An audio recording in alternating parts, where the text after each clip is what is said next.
Salam, bagaimana kabarnya?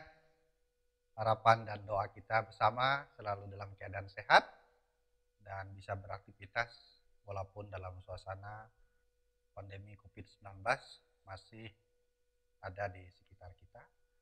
Namun kita percaya bahwa kasih setia Tuhan selalu menyertai kita sekalian. Kita akan bersama-sama merenungkan firman Tuhan sesuai dengan naskah amanah gereja Kalimantan Evangelis pada hari ini, yaitu diambil dari surat Yohanes yang ketiga, pasalnya yang pertama ayat 9 sampai 12. Namun sebelumnya marilah kita rendahkan diri di hadapan Tuhan, kita berdoa. Mari kita berdoa. Kami mengucap syukur dan berterima kasih. Hari ini Tuhan berikan kami kesempatan untuk menikmati cinta kasih-Mu. Hari yang baru, semangat yang baru. Dan kami percaya kekuatan dari pimpinan penyertaan Tuhan melalui kebenaran firman-Mu akan meneguhkan kami. Karena itu berkatilah kami, jamalah setiap hati kami untuk tetap kudus di hadapan Tuhan. Hamba-Mu ini pakailah untuk menyatakan kebenaran-Mu bagi kami semua. Kami sambut firman-Mu di dalam dan oleh Yesus Kristus Tuhan kami. Amin. Bapak Ibu saudara-saudara yang terkasih dalam Tuhan kita Yesus Kristus, saya tidak membacakan untuk kita semua. Namun saya ambil nasnya untuk kita pada hari ini, yaitu 3 Yohanes pasal 1 ayatnya yang ke-11. Saya akan bacakan demikian. Saudaraku yang kekasih, janganlah meniru yang jahat, melainkan yang baik. Barang siapa berbuat baik, ia berasal dari Allah.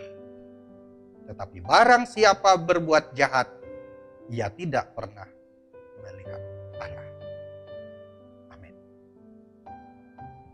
Bapak Ibu saudara-saudara yang terkasih dalam Tuhan, ada banyak orang di zaman ini sudah terbalik rupanya. Sehingga apa yang dikatakan yang jahat itu bisa menjadi baik. Dan orang pun juga tidak segan-segannya untuk berbuat jahat. Dia tidak malu untuk berbuat jahat. Dia tidak malu untuk korupsi. Dia tidak malu untuk berbuat zina. Dia juga tidak malu untuk bergaul dengan bebas. Atau pergaulan bebas itu sudah menjadi gaya hidup pada zaman sekarang ini. Nah, Bapak Ibu saudara-saudara, sebagai anak Tuhan, hendaknya kita waspada supaya tidak meniru hal-hal seperti itu. Karena jelas seperti ini adalah perbuatan anak-anak dunia yang menyakiti hati Tuhan. Nah, firman Tuhan ini mengatakan bahwa ungkapan meniru yang jahat. Meniru yang jahat itu artinya sama dengan menduplikasikan sifat alamiah yang jahat. Atau melakukan hal-hal yang merugikan, hal-hal yang merusak, hal-hal yang meragukan, memalukan. Nah, berdasarkan pengertian ini, maka kita bisa memahami bahwa orang yang percaya hendaknya menjaga hidupnya dari segala macam hal-hal yang merugikan, hal-hal yang merusak, hal-hal yang memalukan. Nah, sebagai gantinya, maka kita akan belajar hal-hal yang baik. Kita belajar hal-hal yang membangun, kita belajar hal-hal yang menguntungkan, kita belajar juga hal-hal yang terhormat, hal-hal yang menjadi berkat, hal-hal yang memuliakan Tuhan dalam kehidupan kita. Nah, Bapak Ibu yang dikasih Tuhan, hal tersebut sebenarnya bisa kita upayakan. Nah, namun kita upayakan ini tidak mampu dengan kekuatan kita sendiri, tetapi dengan pertolongan Tuhan. Karena apa? Karena dalam sifat alamiah dalam kehidupan kita itu ada perbuatan jahat. Ya, perbuatan jahat yang selalu mencoba untuk membawakan atau menyeret kita dalam kehidupan yang salah. Nah, ini mestinya kita memang harus berhati-hati.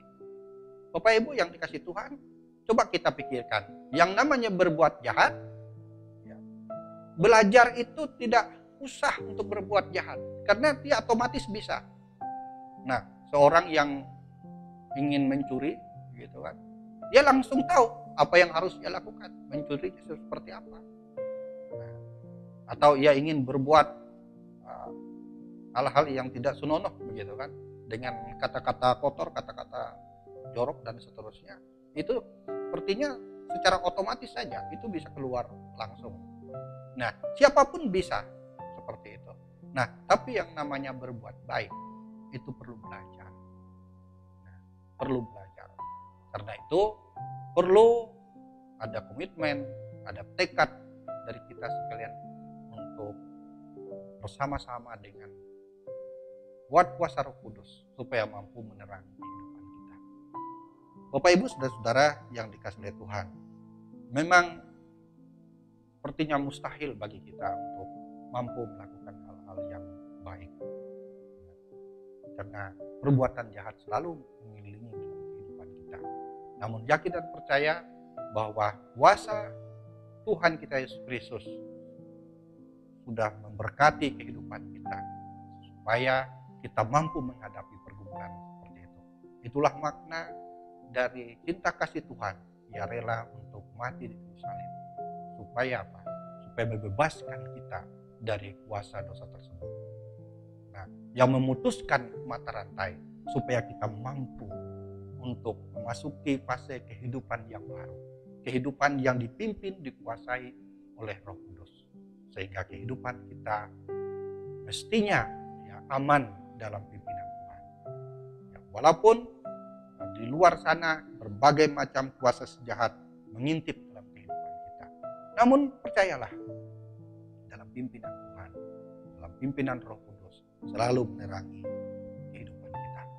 Nah, oleh sebab itu pada hari ini ketika kita sama-sama merenungkan firman Tuhan ini, mengajak kita semua untuk meninggalkan hal-hal yang merugikan, hal-hal yang merusak, hal-hal yang memalukan. Nah, kiranya masih ada kesempatan dalam kehidupan kita untuk berbuat baik dalam pimpinan Roh Kudus dan belajar hal-hal yang baik. Mari kita serahkan kehidupan kita dalam tangan Tuhan. Mari kita berubah untuk melakukan hal-hal yang terbaik selama masih ada kesempatan bagi kita untuk hidup di dalam dunia. Amin untuk firman Tuhan, dan mari kita berdoa. Kami bersyukur dan terima kasih ya Tuhan, Engkau telah menyapa kami dalam kebenaran firman-Mu pada hari ini. Mampukan kami sekalian untuk menyerahkan diri kami ke dalam tangan-Mu. Karena hanya oleh pimpinan kuasa Roh Kuduslah kami dapat melakukan hal-hal yang baik, hal-hal yang memuliakan Tuhan, hal-hal yang bisa menjadi berkat. Dan kami percaya bahwa kami dipanggil di dalam dunia ini menjadi berkat. Tuhan memakai kami untuk menjadi kesaksian di dalam kehidupan ini, dan kehidupan kami pun tidak menjadi sia-sia. Terima kasih ya Tuhan, berkati seluruh aktivitas kami pada hari ini. Di dalam tangan-Mu kami percaya segala sesuatu ada kebaikan. Karena Tuhan Maha baik dan Tuhan tahu apa yang harus kami lakukan di tengah-tengah kehidupan. Karena itu pimpin dan tuntun kami sekalian menuju kepada kehidupan yang baik. Dalam nama Tuhan Yesus Kristus kami berdoa. Amin. Demikian firman Tuhan kita pada hari ini. Tuhan Yesus memberkati kita sekalian. Tetap sehat, tetap semangat. Tuhan Yesus